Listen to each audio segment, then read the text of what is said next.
Ha. Video ko'rdingizmi? Tadbirkorlar, bu yig'ilishda o'tkazishimizdan asosiy maqsad Agrobank tomonidan berilayotgan kredit turlarimiz bo'yicha sizlarga to'liq tushunchalar berishdan iborat. Agrobank tomonidan biznesga birinchi qadam 17 millionlik kreditimiz mavjud.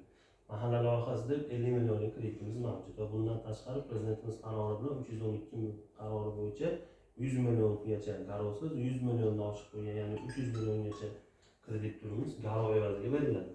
17 millionlik kreditimiz tasnif qanday shartlarda beriladi? Ya'ni 4 yil muddatga 6 oy imtiyozli davr bilan ayollarga 23%dan, erkaklarga esa 25%dan taqdim qilinadi.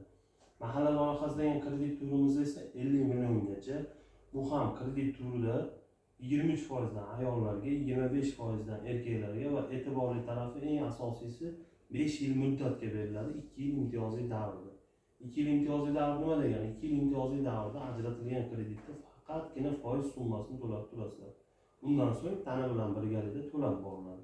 Va eng asosiysi tadbirkorlikni rivojlantirish uchun sizlarga 312-qarorimiz bo'yicha, ya'ni prezidentimizning 312-qarori bo'yicha 100 milliongacha garovsiz kreditlar beriladi.